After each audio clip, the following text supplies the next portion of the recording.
Saludos amigas y amigos, bienvenidos a una nueva entrega de Retro Robótico, el programa que tenemos acá en Perilla Radio, todos los martes a las 21 horas. Como siempre me acompaña mi querido amigo Sergio Alejandro Amira, y hoy día también nos acompaña un invitado pero de grueso calibre.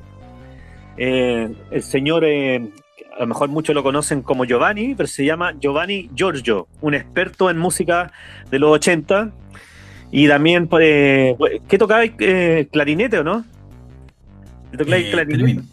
El teremino, eso, ya. Entonces ahí vamos a entrar a picar hoy día con una temática interesante, a lo mejor alejándonos un poquito de lo que se trata los dibujos animados, las cosas más relacionadas a la infancia, sino vamos a ir a un poquito a algo que a lo mejor muchos lo identifican con la adolescencia, que es la música, ¿no es cierto? Y en específico música que nos marcó en los años 80. Así que le doy la palabra a Sergio, y entre Sergio y Giovanni ahí van a ir pimponeando, que son más expertos en el tema, en cosas, y yo iré preguntando entre medio algunas dudas que tengo.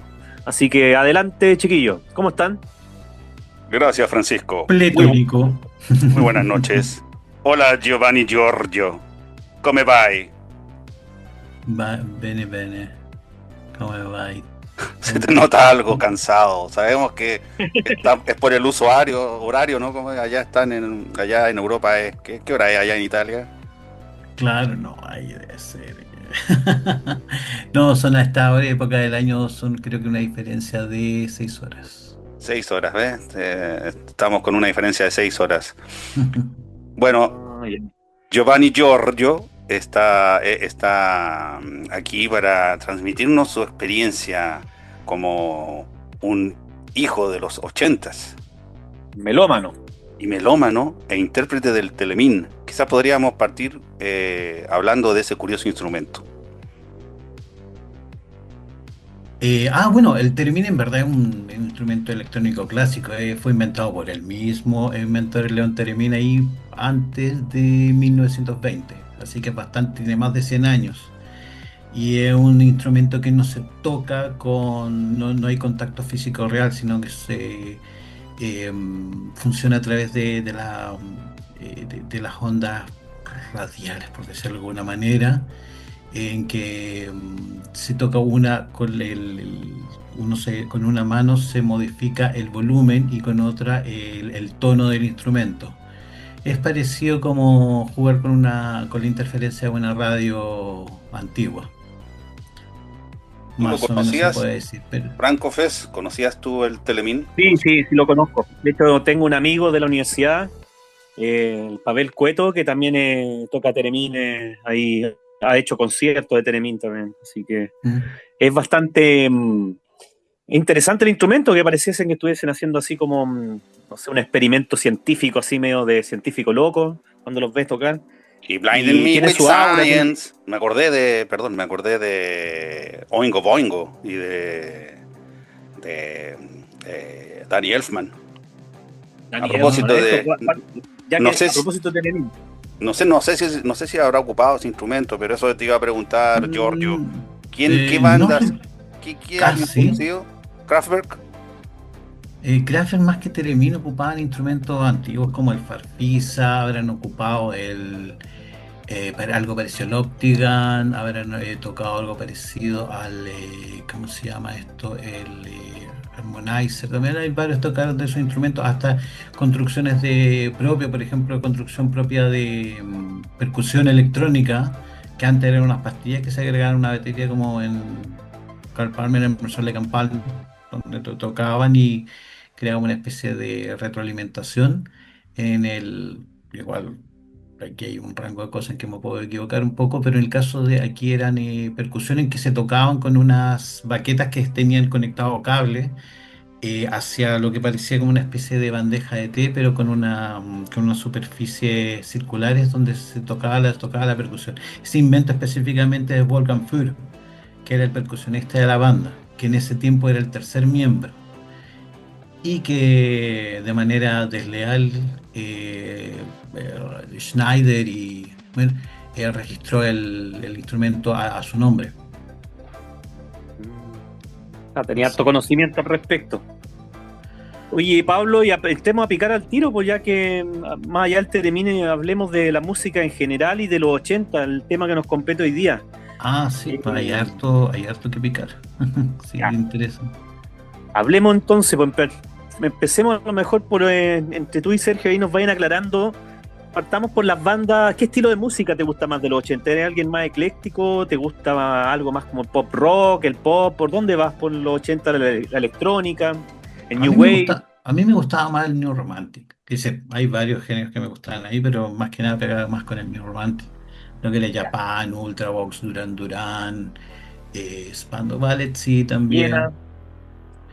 ¿Cómo, perdón? Viena, si no me falla la memoria, había uno que se llamaba, ¿o no? Está el Eh, grupo chileno Viena, sí, pero ah, sí, ya es sí, como, claro, es pasado como el 86, una cosa así. ese era Y claro, chileno. de Sí. inspiración, los referentes del grupo Viena eran Prince, justamente, David Sylvian, Ultravox, que decir, no creo que el grupo Viena se llama Ultravox, sí. así por pura casualidad, sino está el famoso tema de 1980-1981, cantado por Mitch Ure, que a todo esto Mitch Ure viene este octubre a Chile, a la Blondie, para los Mira, fans. ya. Ah, buen dato. Oye, y explícale a la gente de qué se definiría como New Romantic. ¿Cuáles las características de las bandas que tienen ese estilo? Más o menos de donde que recuerdo y más o menos dentro de lo que yo entendía era un movimiento cultural más que nada festivo, quisiera era un poco, imagínate, en una época oscura de desempleo, lo que era fines de, decir, lo que era Londres y en general Inglaterra en esa época gris de la primera, que decir, de la primer gobierno de Margaret Thatcher,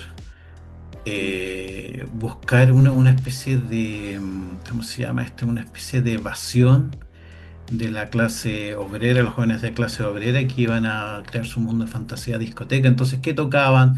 Música de Bowie, música de Kraftwerk, música de Roxy Music, o sea, grupos glam y electrónicos que les evocaran eso y iban disfrazados como si fueran, o no disfrazados, que se inventaban indumentarias como si fueran, se inventaran algo parecido como especies de dandy. El término dandy siempre tengo entendido, Sergio puede aclararme al respecto, era como un señor o un monarca de su propio mundo. Creo que se refiere Mm. a eso con Proust. Sergio sabe mejor el tema. Y el caso es que, claro, llegaban, por ejemplo, ambientados como piratas, un poco como saltimbanquis, de todo un poco. Y también estaba ese juego de la ambigüedad sexual, que ya uno veía en Brian Eno, en David Bowie, en T-Rex Ya. un poquito. Por ejemplo, los grupos glam que era a principios de los 70. Hoy después eran, por ejemplo, los New York Dolls, pero aquí un efecto como entre un retrofuturismo, un futurismo, pero con ambientación antigua, por decirlo alguna cosa así. Yo creo que Oye, y por qué el título Nuevos Románticos, New Romantics? era justamente eso, evocar un poco la época, el romanticismo antiguo, el decadentismo, por Ah, decirlo de ya, alguna ya, manera, perfecto. pero Oye, con un... y las ¿Sí? influencias musicales? Me decías, algo hablaste del glam de finales de los 70, Claro, eh, sí, algo de punk, me imagino que había ahí entre medio, ¿no? Totalmente. quisiera. En un principio era, estaba, Era bueno, post-punk, finalmente. El New Romantic era un movimiento post-punk, que tenía esa estética, exactamente. como dice Giorgio, tenía esa estética glamorosa, teatral, nostálgica, que estaba inspirada en el romanticismo, el dandismo y harta época. Recordemos, por ejemplo, a Adam Ant. Adam Ant se caracterizaba, se vestía como un pirata, un bucanero. Adam Ant. Que eso es curioso. ¿Tú conocen el término adamant? La palabra en inglés. To be adamant. No, ahí me Entonces, pillaste. él lo dividió en Adam y Ant. Como Adam, nombre Adán, Ant, hormiga. Entonces también era Adam and the Ants. Bueno, ese era Adamant. De ahí viene el Adamantium, de Adamant. Bueno, ¿En serio? sí, el New Romantic viene del post-punk. Y esa escena que incluía como eran bien jóvenes en esa época, durante la época del post-punk, por ejemplo, Boy George o Steve Strange de Visage, y ya ellos tenían esa ropa, porque el punk, por lo menos el punk británico, siempre se dice que tuvo como por lo menos Malcolm McLaren decía que su origen estaba en su tienda Sex, ¿verdad? Que el look punk era bien ecléctico al principio.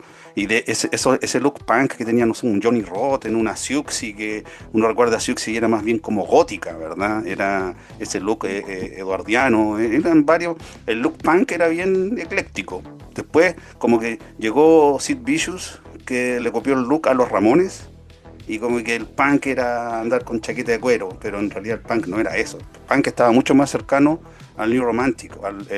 Yo digo que el New Romantic fue una progresión del look punk y también de la música, por supuesto.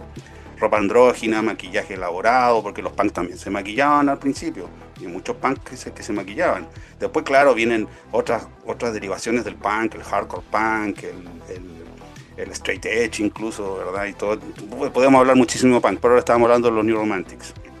Ahora yo le quería preguntar a Giorgio. Pero antes, Sergio, tus bandas favoritas del New Romantic, ¿cuáles son, según tú, los que son de cabecera o más trascendentales? O sea, para mí lo más trascendentales son Duran Duran, Spandau Ballet, Visage, Adam and the Ants, y yo creo que eso son como las principales de Big Daddies. Hay muchas bandas también, por ejemplo, Alphaville, que es una banda extraordinaria, ¿verdad, Pablo? Digo, Giorgio, ¿verdad, Giorgio? Sí. Yo sé que a ti te gusta mucho Alphaville. Sí, me gustan mucho, sobre todo los dos primeros discos. Y teníamos bandas alemanes como los propios Alphaville. Teníamos principalmente bandas británicas, Pablo. Digo, Giorgio, ¿verdad? Que ya lo revelamos. Giorgio en realidad es Pablo Santander Chotzo León. Así que ya ha caído la máscara como en el baile, ¿eh? Como una cosa como de Edgar Allan Poe. Oye, pero claro, no te demoraste nada, 12. no te demoraste nada, Sergio, ¿eh? La muerte, sí, eso dijo ella. No te demoraste nada. En que estábamos así, pues estamos como en la máscara de la muerte roja. Cuando se quitaba la máscara, o sea, le decían, quítese la máscara. No llevo máscara. Bueno, un relato magnífico de Edgar Allan Poe, que también Edgar Allan Poe tiene que ver con lo romántico y con los New Romantics. Volvemos a lo mismo. Pero los New Romantics rechazaban lo que era la crudeza del punk y el realismo social. Eran más como el mismo Giorgio que tenemos aquí, que es una persona que le gusta el lujo, el cine, también le gusta mucho la nostalgia, visitar museos, es una persona taciturna. Giorgio viaja todos los años a Europa, va a Viena, va a Hamburgo, va a Rotterdam, porque Ámsterdam es muy rasca. Entonces, yo creo que Giorgio es un New Romantic, o puede que sea un post-New Romantic, o un New Romantic. Esa es una teoría que tengo yo, pero bueno, era toda esa mezcla con la ironía, el exceso, una mezcla de sofisticación, con kitsch, con toques de cabaret, con futurismo. Recordemos que Giorgio estudió diseño teatral, ¿no? ¿Giorgio? Sí es. Entonces una persona ligada al teatro, a las tablas, a los cortinajes, al vestuario, al maquillaje. De ahí proviene nuestro amigo Giorgio. No olvidemos eso, de su background del teatro. De una carrera muy hermosa, me imagino, que debe ser el diseño teatral, que no se conoce mucho. Nosotros conocemos básicamente puros diseñadores gráficos, estamos llenos de diseñadores gráficos en Mitómano, pero Giorgio era la excepción. Bueno, y vemos el legado de Six, perdón, se descompuso algo aquí. Lady Gaga, sí. Le debe mucho a los New Romantics y el pop. Ah, sí, totalmente. Todavía se ven reflejos de la influencia de la música de los 80 en la actualidad, o sea, tiene grande influencia, sobre todo en el electropop actual, yo creo.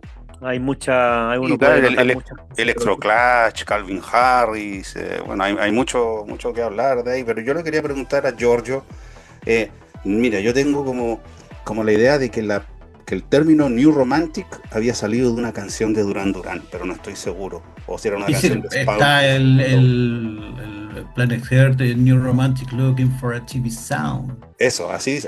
New Romantic Looking for a TV Sound, switch it up. Bueno, y mi pregunta era si se tomó de ahí el término New Romantic o Duran Duran. Sinceramente, no podría decir dónde exactamente, porque hay que recordar que Duran Duran bebía mucho, el primer disco de Duran Duran bebía mucho del disco, es decir, ¿cómo se llama? De los primeros discos de Japan. Japan también se me había olvidado mencionar, a Japan, sí. Es decir, de partida, la apariencia de Nick Rhodes era... Es decir, la apariencia de Nick Rhodes bebía directamente de David Sylvian. Sí. Ahí Sí, explícanos más o menos. sobre todo se escuchan primeramente el tema Quiet Life de Japan, que es como del año 79, y después escuchan cómo comienza Planet Earth, y Claro, es el mismo sí, arpegiador, es lo mismo. estamos hablando ahí de Dice, la transición entre el 79 y el 80. claro, lo que pasa, hay que acordarse, por ejemplo, los dos primeros discos de Japan son puro glam, harta guitarra, harta distorsión, cabellos largos, es decir, son apariencias que uno vería mucho ¿cómo se llama? Motley Crue, o ¿cómo se llama esto? Poison, fácilmente, un pucha, Claro, y eso nos varios años habla, después. eso nos habla de cómo en realidad toda la música y todos los estilos siguen persistiendo, porque el glam también era contemporáneo, o sea, un Gary Glitter, eh, no debía haberlo mencionado ese individuo, pero quizás lo más popular que tiene Gary Glitter desde un tiempo a esta parte fue que ocuparon una canción de él en la película del Joker, en la buena, la canción que se Claro, llama Rock and Roll Part 2, creo que. Ujú. eh, sí. pero Gary Glitter es un ser despreciable que merece todas las penas del infierno por sus actos criminales, pero eran contemporáneos, por ejemplo, un Brian Ferry también, hay también ciertas cosas medias proto-punk, incluso cuando tú escuchas Human League. Human League tiene unos temas, unos primeros temas también bien duros, bien post-punk.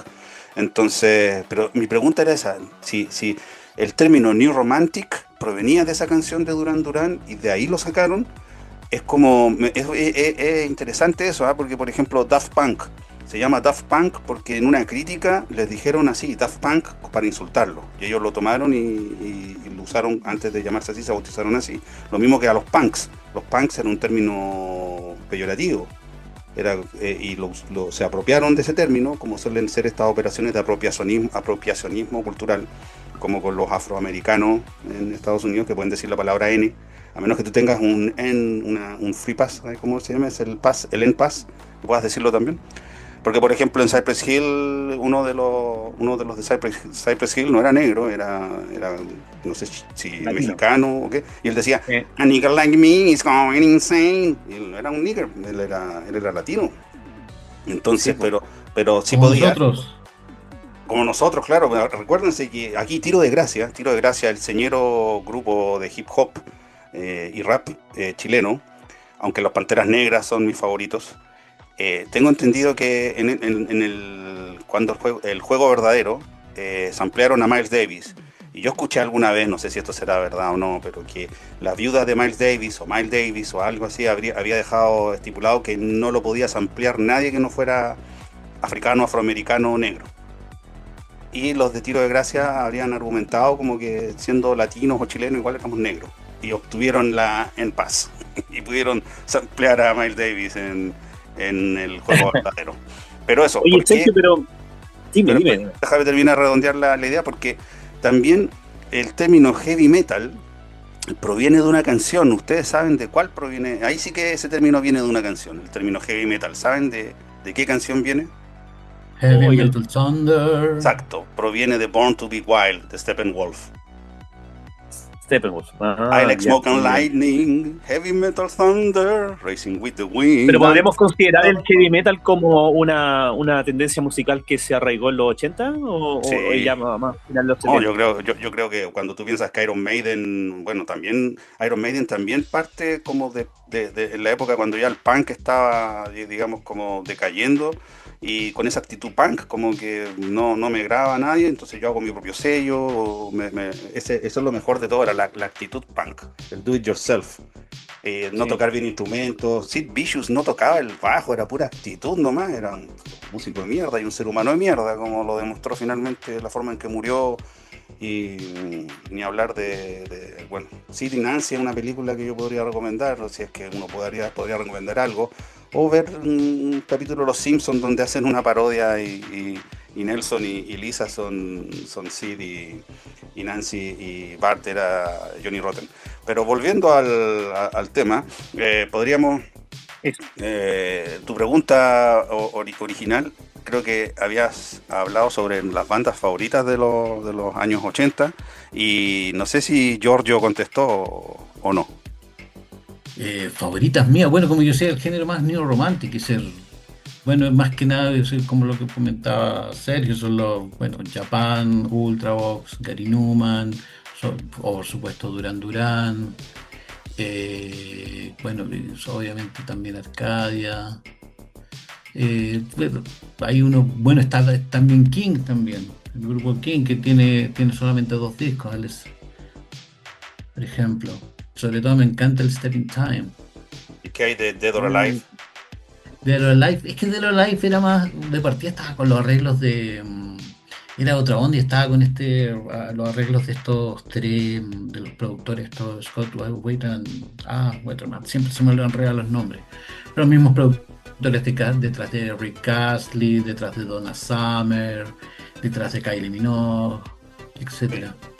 Entonces se repetía, pero el primer disco de Dead or Alive es bien bueno, pero es otra onda. Yo creo que ya se aleja un poco del concepto más decadentista que se tenía, porque en ese caso se podría agarrar también Animal, que también los Callagú fueron producidos por Nick Rhodes. Sí, bueno, Stock Aitken y Waterman, que los que no los conocen, fueron un trío británico de productores de música pop y de dance de mediados de los 1980 y también de principios de los años 90. Y ellos inventaron o descubrieron, ¿verdad?, a Rick Astley, a Kylie Minogue, también a Samantha Fox, a uno que nunca fue muy popular en Chile, pero era muy popular porque cuando yo estaba en Inglaterra era muy popular, Jason Donovan. No sé si lo ubicas, Giorgio, a Jason Donovan. Sí. Y también ya otras estrellas también trabajaron con otras estrellas consagradas, como otro tipo que era gigantesco en Inglaterra, era Cliff Richard, que creo que no es grande ni gigantesco en ninguna otra parte del mundo que no sea en Inglaterra. Tom Jones incluso vino al Festival de Viña. Yo creo que a la gente, incluso yo vi el otro día estaba este programa de imitadores, Yo Soy o Quién Soy o Mi Voz, no sé, pero estaba un imitador de Tom Jones. Siempre aparece algún imitador de Tom Jones, pero pregúntale a alguien por Cliff Richard y nadie sabe quién es Cliff Richard, pero en Inglaterra era una institución, Cliff Richard. Bueno, también ellos trabajaron con Donna Summer, con Bananarama, Donna Summer que trabajó también con Giovanni Giorgio. ¿Y sabe qué? Es que a mí me encanta cómo se conecta todo. Cuando los Bunkers se presentaron en el Festival de Viña, en Bailando en la Oscuridad, se tiraron una parte de un tema de Donna Summer. El típico tema que tiene con los arreglos de Giorgio. ¿Cómo es que se llama? Love. Ese. I feel love. Ese. Sí, que también ha versionado Blondie también en vivo. Bueno, Blondie, hay un recital muy bueno de Blondie donde toca Robert Fripp de invitado. Pero ahí tocan ese y después tocan, ¿cómo se llama? James Brown después. Oh, sí, yo amo a Blondie, yo amo a Debbie Harry. Pero Blondie es más de los 70, ¿no? Sí, es que en verdad el fuerte de la carrera de Blondie era los 70. Sí. 79 y después ya...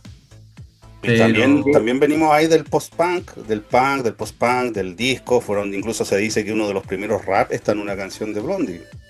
Eso quería tocar Sergio, porque el rap, el hip hop es una cosa que, si bien empieza a finales de los 70, ya se instaura completamente y se hace popular durante esa década. De hecho, a final de los 80 ya estaba en todos lados, ¿no es cierto?, como una institución. ¿Cómo vivieron ustedes el crecimiento, el descubrimiento desde la perspectiva de acá de Chile, el asunto del hip hop? ¿Qué primeros recuerdos tienen de esa cultura? Qué buena pregunta, qué muy buena pregunta, Franco Fez. Mira, con respecto si nos centramos en el hip hop y en el rap chileno, yo creo que lo primero que yo escuché siendo un adolescente temprano, fue a De Quirusa. Creo que el primer, no sé, mira, voy a mentir si es por lo menos el primer rap chileno que escuché yo. El Rapulento es de los Panteras Negras, pero De Quirusa tenía el tema homónimo, que me parece que creo que se llama De Quirusa. Sí. Tenía más funk, ¿no? Quirusa, paranero, ¿qué te pasa? Bueno, esa, De Quirusa. Pero De Quirusa tenía un cassette en esa época, el cassette. Era muy ecléctico porque tenía cueca, tenía reggae, tenía rap, tenía cumbia, tenía un tema que, bueno, yo tuve una banda también, como una banda horriblemente mala, amateur, pero con hartas ganas, con espíritu punk. Y yo tocaba la batería y cantaba ambas cosas muy mal. No sé cuál de las dos era peor, pero teníamos un muy buen guitarrista. Porno Rocket. Se le decía, ese era su moniker, como si su seudónimo, Porno Rocket. Tenía una Gibson blanca.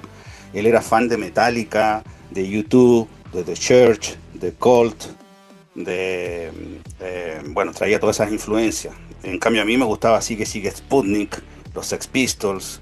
Me gustaba, en esa época estaba descubriendo a los electrodomésticos, me gustaba todo tipo de música, me gustaba Jean-Michel Jarre, me gustaban los Beatles, por supuesto, me gustaba Jethro Tull, me gustaba Creedence Clearwater Revival, pero también me gustaba Congreso. Bueno, yo traía influencias de muchísimo, muy, muy ecléctico. Me gustaba mucho Prince también. Siempre me gustó mucho Prince, soy un gran fan de Prince. En esa época en que era como Prince o Michael Jackson, yo siempre era Prince. Y apareció, bueno, y teníamos otro integrante, lo tengo que mencionar, el que le decían Tori. Y Tori traía toda la influencia de Communards, de Pet Shop Boys. A él le gustaban mucho, tocaba el sintetizador, entonces le gustaba mucho esa música del synth pop, early jazzú también. Entonces eso fue lo primero que yo escuché de rap, de hip hop, fue a De Quirusa, que tenían también un video muy bueno donde iban caminando por la Pobla, que es también muy parecido al del Rapulento, de los Panteras Negras, que para mí ese sí es el himno del hip hop nacional, el Rapulento. Y yo después de eso, básicamente, yo no escuchaba mucho rap porque en esa época el rap era muy comercial. Estaba MC Hammer, el You Can Touch This y todo eso. En cambio, este rap chileno el hip hop chileno era muy como en su origen, de la pobla, de la, digamos, de la crítica social, de las reivindicaciones sociales, hechos desde la periferia. En cambio, lo que sonaba... ¿Pero a usted no les pasó de que veían o sea, descubrieron que existía esta cultura del hip hop y del rap, producto ni siquiera de la música, sino de la gente que bailaba como breakdance y las típicas, el movimiento del robot y todas esas cosas que claro, los cabros chicos bailaban en el patio? Porque ahí yo te estoy hablando de fines de los 80, con De Quirusa o los Panteras Negras, te estoy hablando de fines de los 80, y tú estás hablando ahí de principios de los 80. Incluso vinieron un par de bailarines de breakdance, me acuerdo, asados gigantes de una película. Estaba la película Beat Street, que hablaba, ahí uno se enteraba que existía, que el hip hop en realidad era la cultura de los DJ, del rap, del breakdance y del graffiti. Entonces era todo ese movimiento. Y claro, yo sabía que existía el breakdance, pero era como que era parte de... Incluso, mira, si bailaban breakdance, claro, estaba África Bambata y todo, pero África Bambata se robó, ¿verdad, Giorgio? Un tema de Kraftwerk para hacer África Bambata se robó el tema Trans-Europe Express. Sí, entonces hacían música con música electrónica, el Krautrock que le llaman también, Kraut de los alemanes, pero no sé, bueno, nos metimos en el rap. Yo después seguí con Beastie Boys y ahora último soy un gran fan de MF Doom,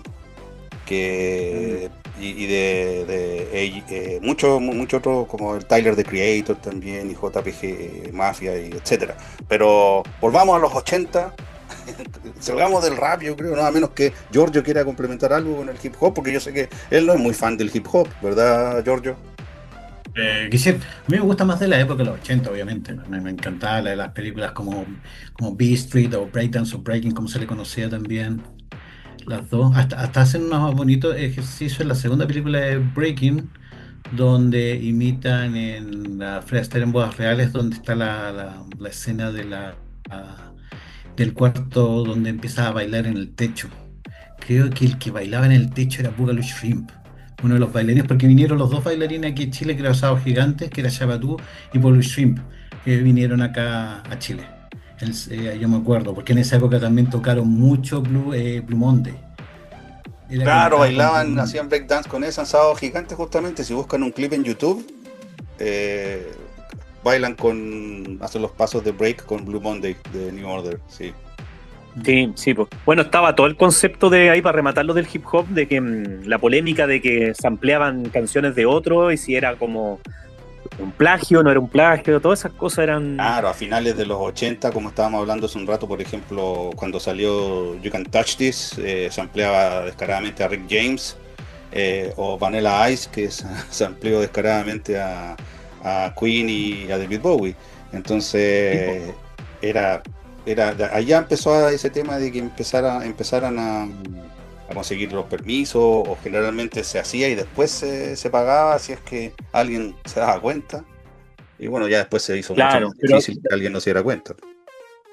de a poquito se fue como integrando a la cultura y se fue complejizando. O sea, bueno, en las primeras bandas, yo me acuerdo que Grandmaster Flash, Run DMC, que también Bambaataa, después interactuó con también. Aerosmith, Bambaataa, sí. Run Y bueno, DMC. y los Beastie Boys empezaron en los 80, pues. Sí, pues si te lonearon a Más Madonna. tirado claro, entre hip hop y punk y hardcore, Claro, así que. los Beastie Boys venían, claro, los Beastie Boys, como dices tú, venían del hardcore punk y después se fueron transformando hacia el hip hop y telonearon a Madonna, como decía yo recién, así por cueva.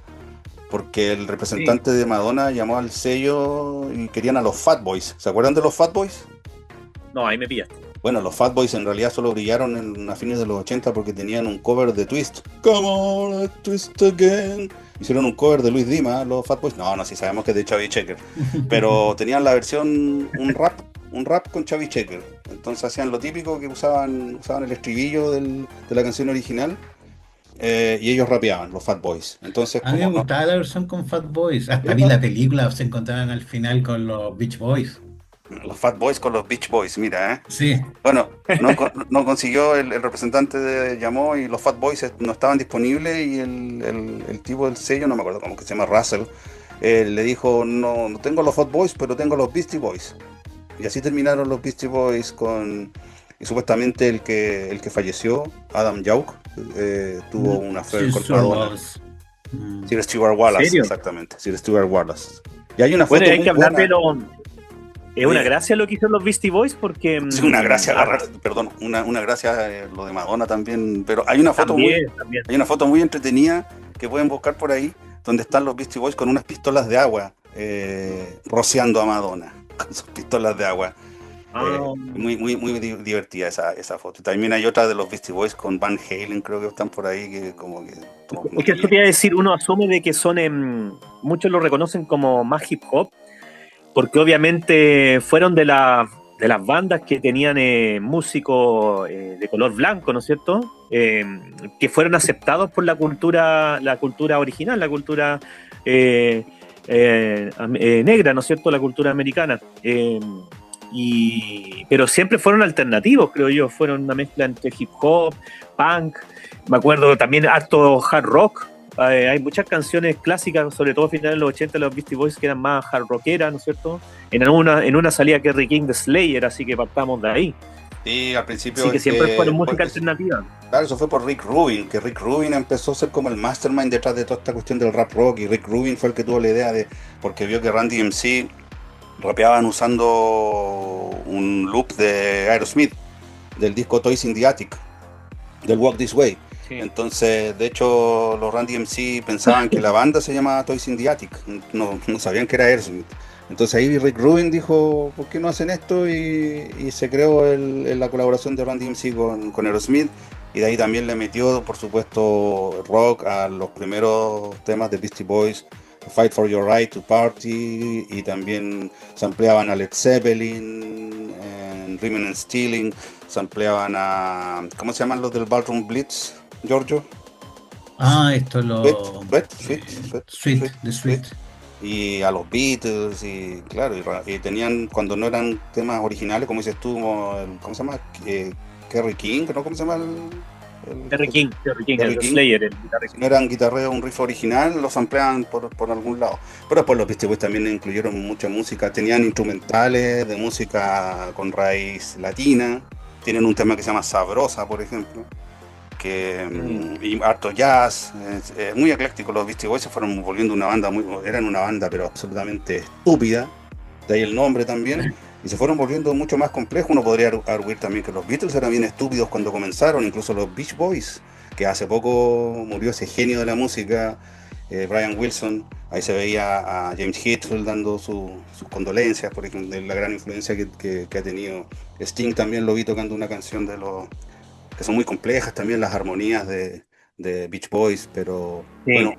bueno, y ese detestable tema, Kokomo, era parte de la banda sonora era parte de la banda sonora de una película que fue muy popular de Tom Cruise en los años 80 que se llama Cocktail, que no fue tan conocida como Top Gun hacia la posteridad, pero no meritó ni una segunda parte, pero sí, de ahí venía. Y eso te hizo recordar algo a ti, Giorgio.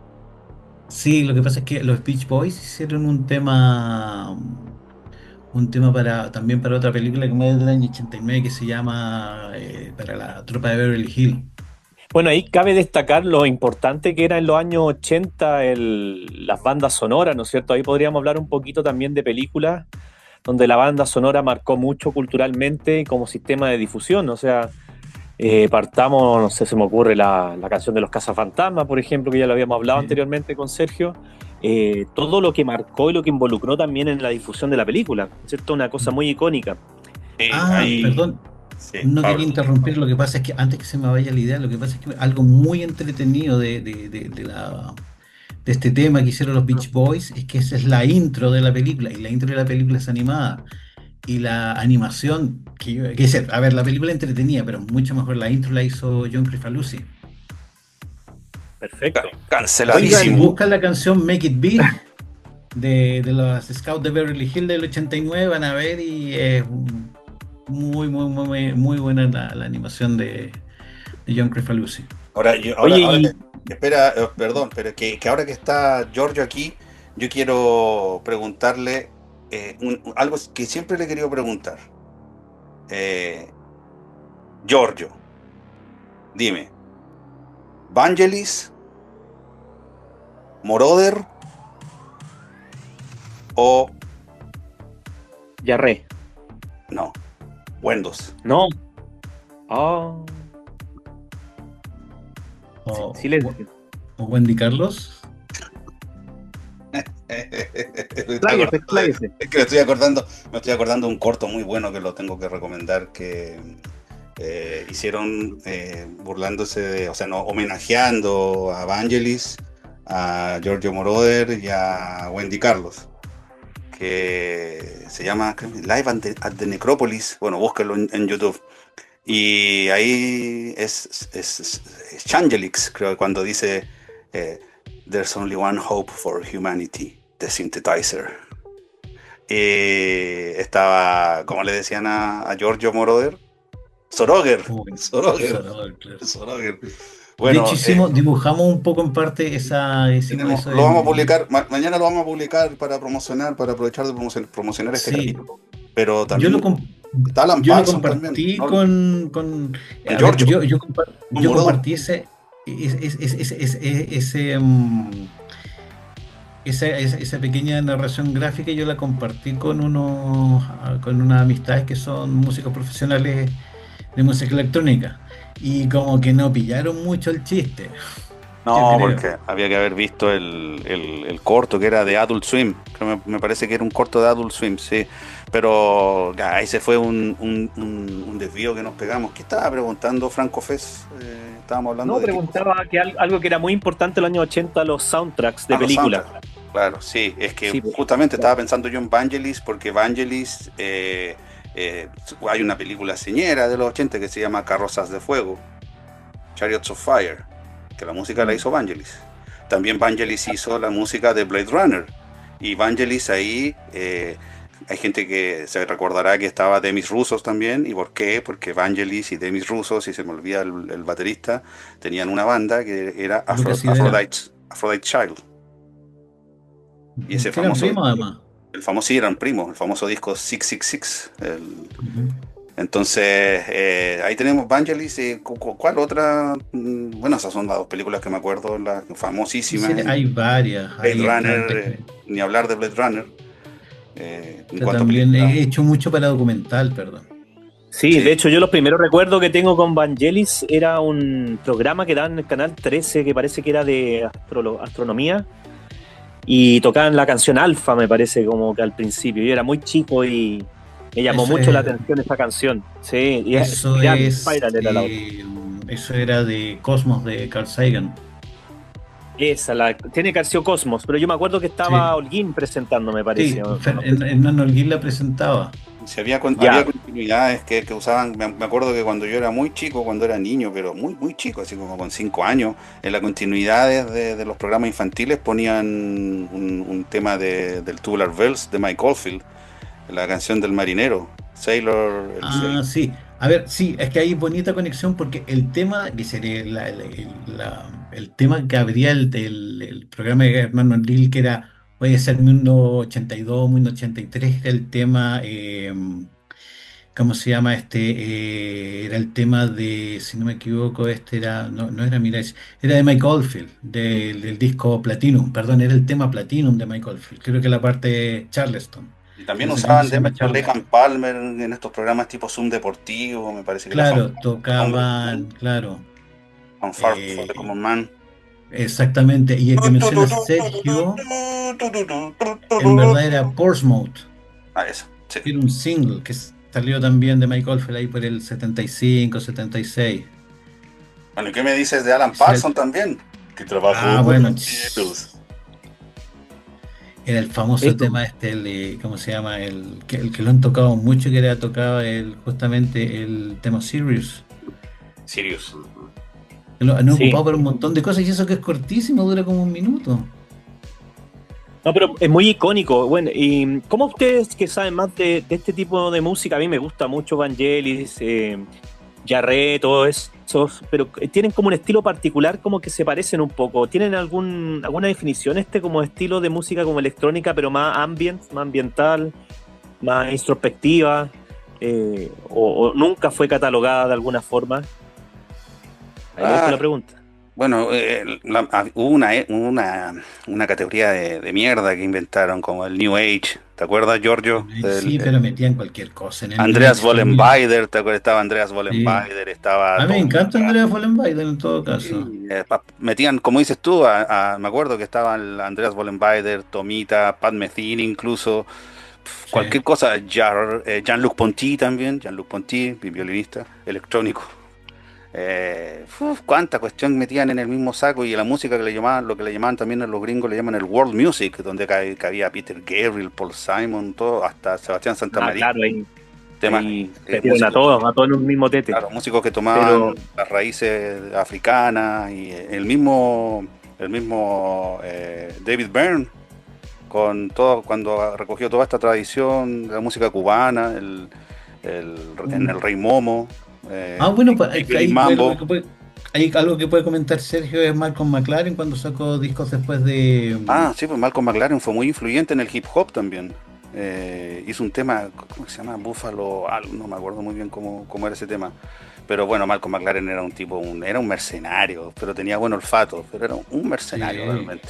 Bueno, pero yo quiero llevar esto, si me permite, Franco Fez, a un plano más personal, porque voy a aprovechar de contar una historia que siempre la cuento, cómo conocí yo a Giovanni Giorgio, allá por el año 1997, en plena campaña de la Teletón, eh, porque la Teletón es la Teletón, era en esa época.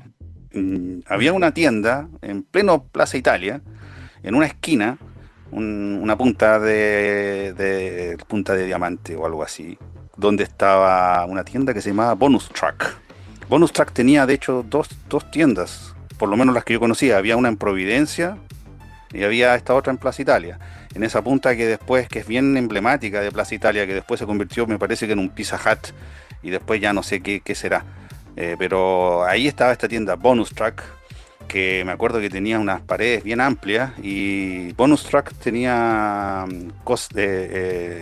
elementos, implementos para skate, tenía música y tenía cómics. Y me acuerdo que en la tienda de Plaza Italia tenía unos murales pintados, no sé, creo que estaba Batman, habían unos superhéroes pintados ahí.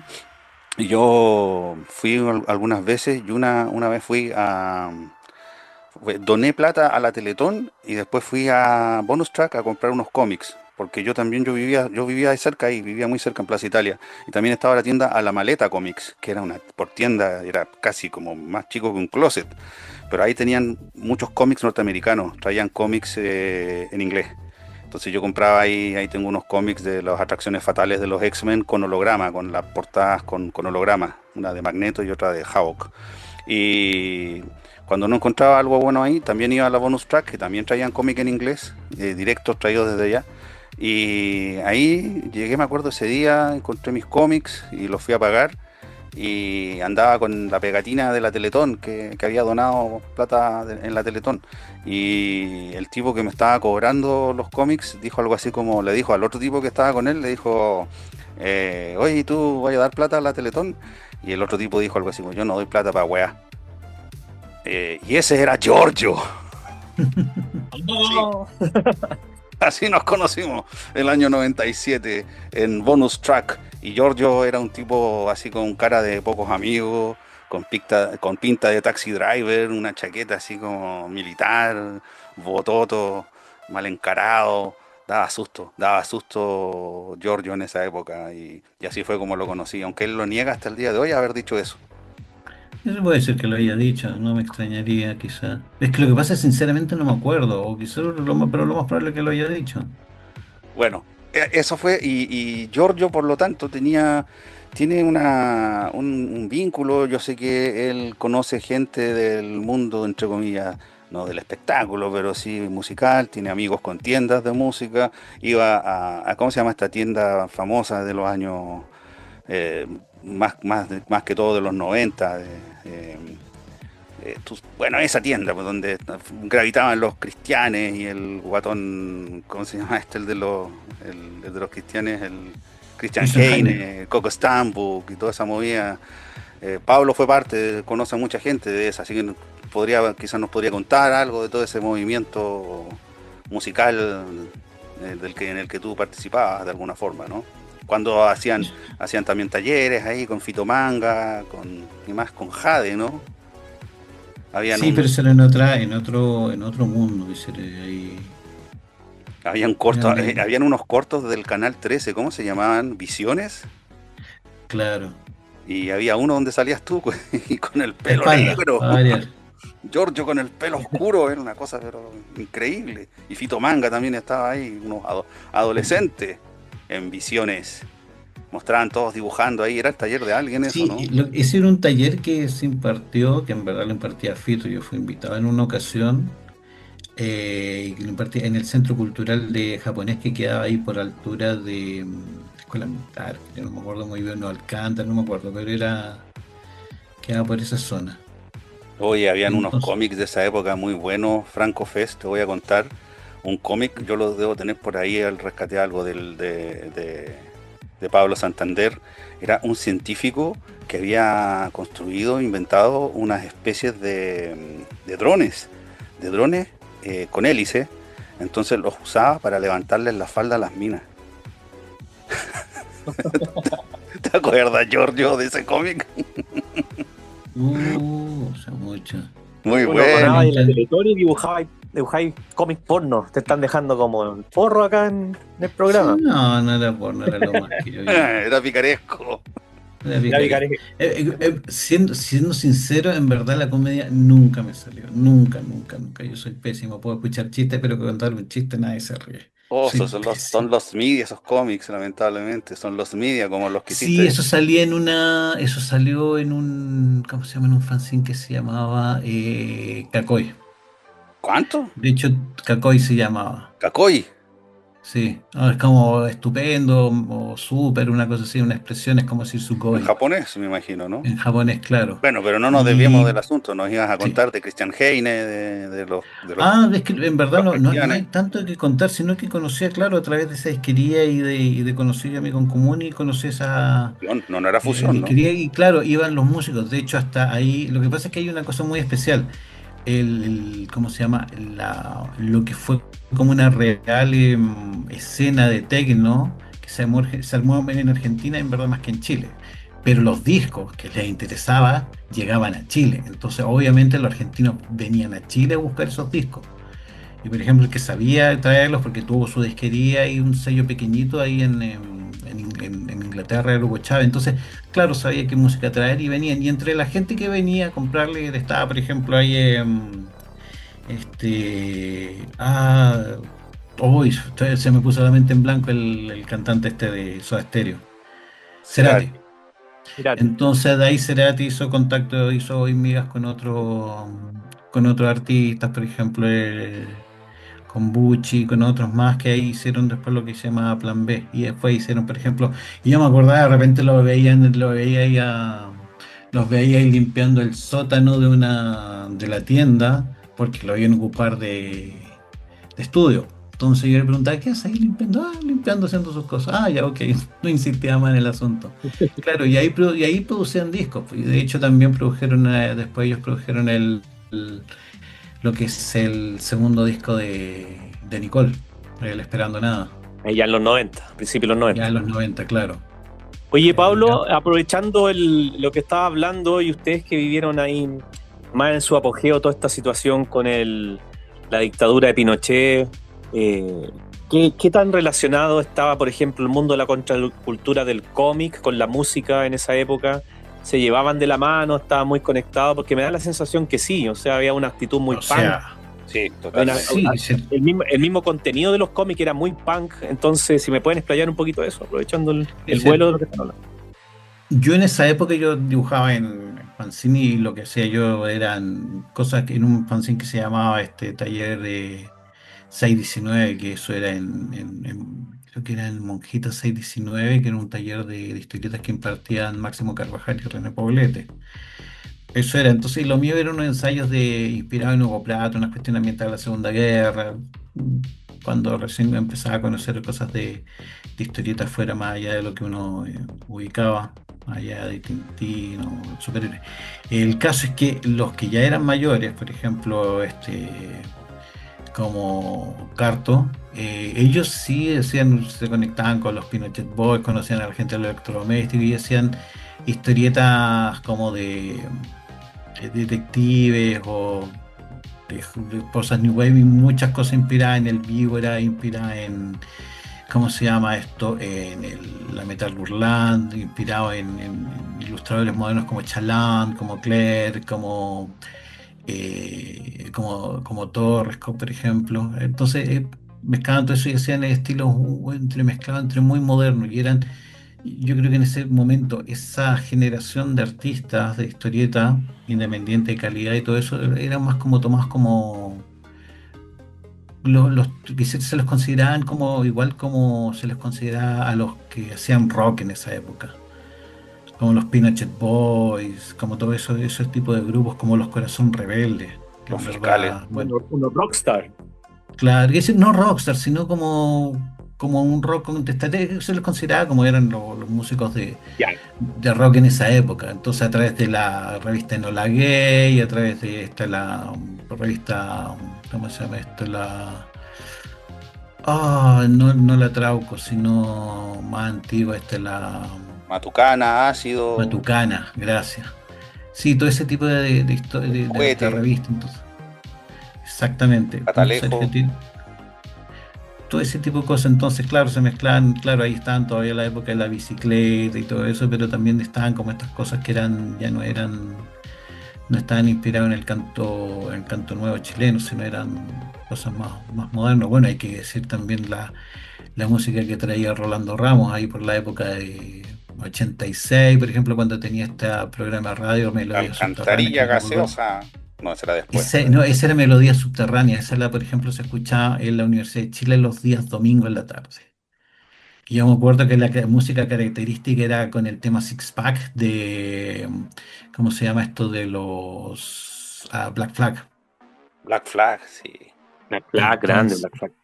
entonces ahí comenzaba el I got six pack and nothing to do. Era muy bueno ese tema. Sí, buenísimo. Que será con la Karin Giannini y con Pogo.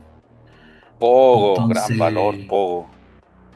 entonces con eso tocaban y eran bastante entretenidos, bastante entretenidos. Peores Entonces, de claro, era Chile. toda esa conexión como de una especie de subcultura y eso era considerable ser, porque Sí, hay pues esa caché, subcultura era súper interesante porque me parece que también ahí, usted mismo lo nombraban, la gente se conocía por sus gustos musicales en las tiendas, intercambiaban cassettes, fanzines, entonces había todo un movimiento contracultural. Yo lo veo a la distancia nomás porque no lo alcancé a vivir en pleno. En los 90 viví algo de eso, sí, pero ya un poquito más diluido. Pero ese asunto de conocer personas a través de los gustos musicales, porque a veces no los encontraban más allá de radio universitaria o cosas así, porque el mainstream no lo proyectaba mucho. No sé si te estoy siendo exagerado con el asunto, pero sobre todo lo punk, lo thrasher, lo que era un poquito en contra de la iglesia, ¿no es cierto? Esas cosas que son antiinstitucionales, eran más complejas de encontrar gente que lo compartiese. Eh, claro. y en torno a la música chilena de los 80, ¿qué pueden ustedes utilizar así como referente, más allá de Los Prisioneros, obviamente? Tú nombraste a los Pinochet Boys, que también los nombran harto en la serie de los 80. Pero ¿qué otras referencias ustedes pueden ahí nombrar que ustedes consideren importantes? Electrodomésticos, no sé, por ahí en torno a la música chilena. Bueno, ¿Quién parte? ¿Giorgio? Parte yo, Giorgio. es que yo me acuerdo, por ejemplo, cuando estaba en el colegio fueron a tocar, por ejemplo, los Zapatillas Rotas. Y ahí conocí por primera vez la música de los Kings porque tocaron un tema de All Day, All Night, pero en versión de ellos en castellano les salía bastante bueno, por ejemplo. Ahí hay una referencia también, qué sé yo me acuerdo en esa época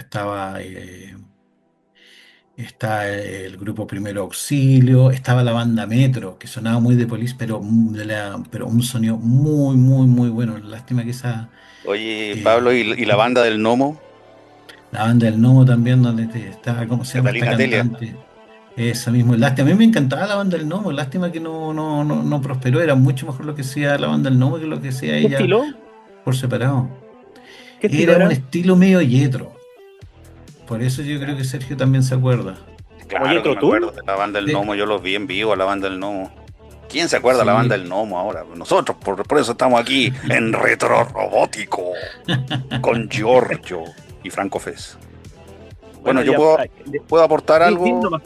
Por Sí, favor. yo te voy a decir cuáles a mi juicio son las 20 bandas chilenas más ochenteras de los 80.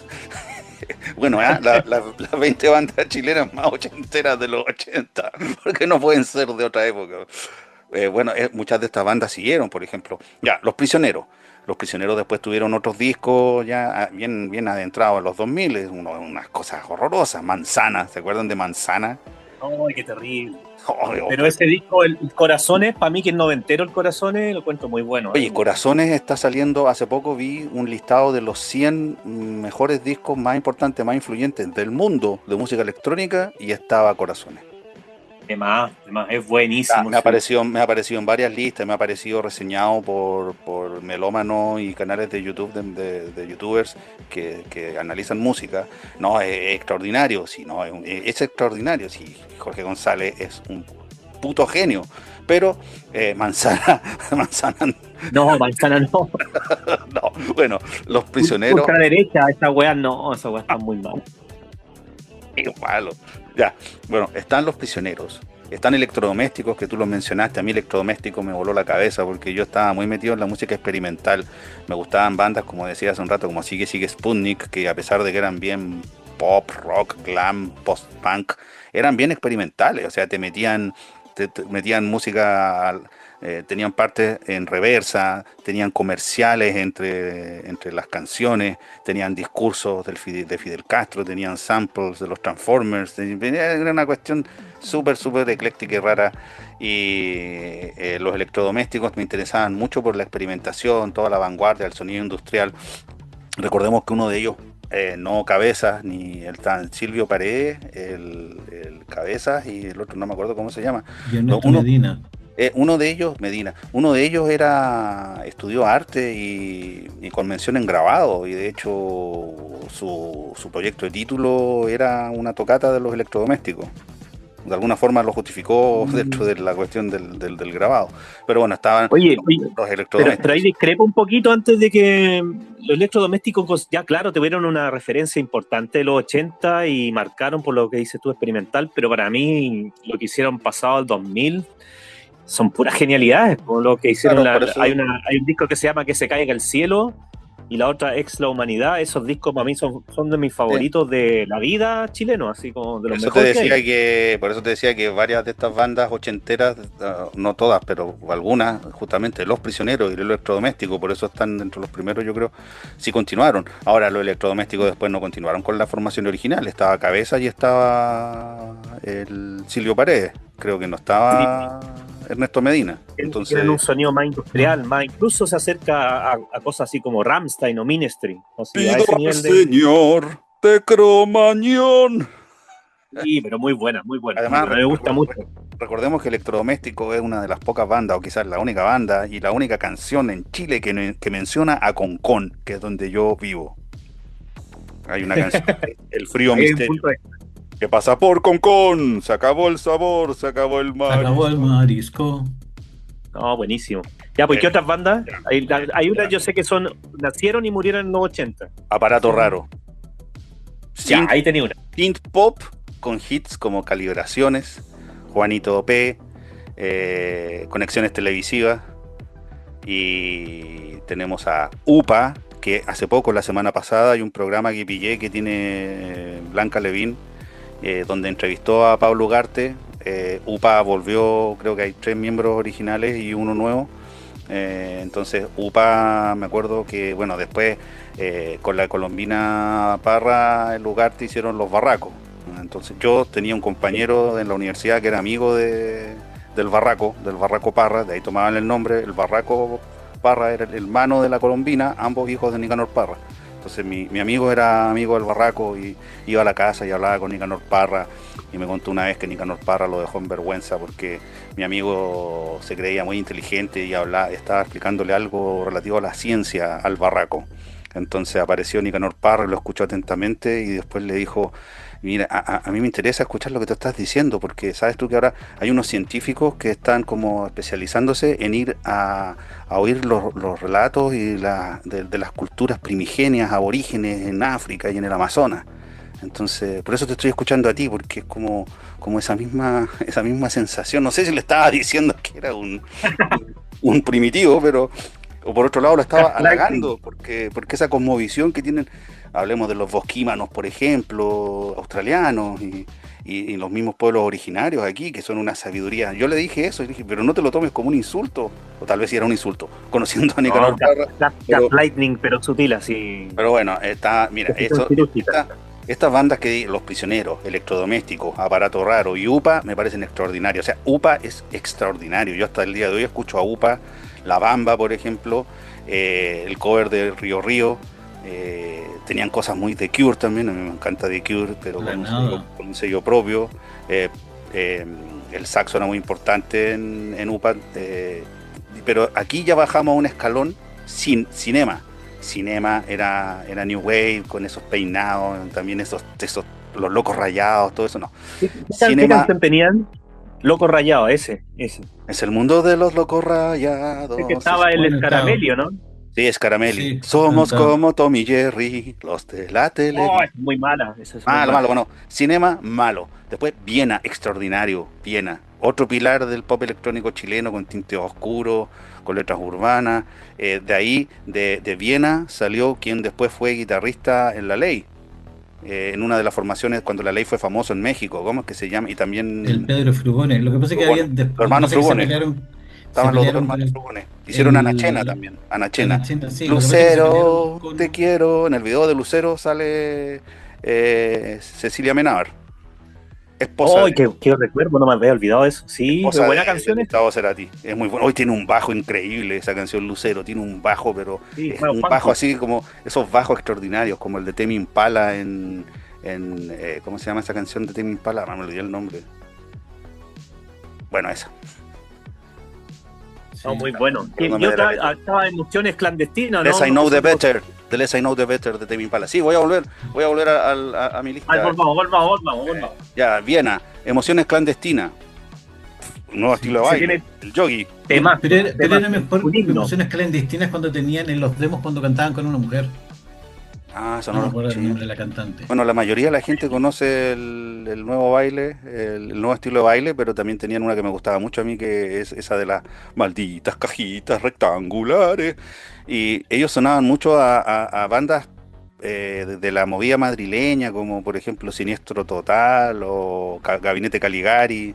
Como que yo los emparentaba como por esa onda. ¿Cómo se llama? Los Toreros Muertos. Por ahí los veía. Y después, bueno, tenemos estos como rock más bailable, con unos toques funk, como Valija Diplomática. Y después tenemos el punk con los Pinochet Boys. Tenemos algo de rock gótico, darkwave, post-punk con Requiem. Oye, ¿y los fiscales ad hoc son de los 80 o son más noventeros? Son más Son más noventeros, diría yo. noventeros. Son más Más noventeros. noventeros. De hecho, Yo los yo conocí me en atrevo a decir- 92, 93, más o menos. Yo me atrevo a decir que The Police es uno de los grupos más influyentes en la música rock Y yo te en segundo. Sudamérica. Sí, hay muchos temas de Soda Stereo que suenan a The Police. Hay muchos temas de G.I.T.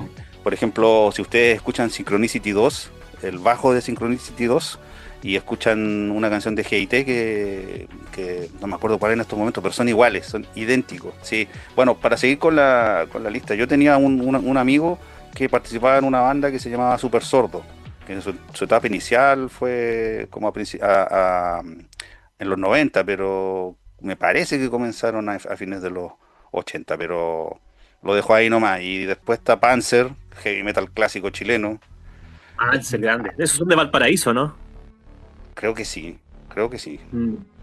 Después está Fulano Parece que también, sí. que era rock experimental con tintes de jazz. Está Cleopatra, la banda femenina pionera que era como apadrinada por Jorge González. Cleopatra, ahí estaban ¿cómo se llama? La Patricia Rivadeneira y la Cecilia Guayo, y no me acuerdo quién va, las Cleopatra. Y había no sé si tendré que mencionar en grupo, supongo que tendré que mencionar a los pijecitos, Hay que a los mencionarlo. niñitos bien de en grupo que no querían estudiar historia porque les hacía mal para la memoria, no sé cómo era la cosa, pero... ¿Cuál era ese? Ese que estaba esta niña, esta que después fue anfitriona en un tiempo. Nadie, en televisión.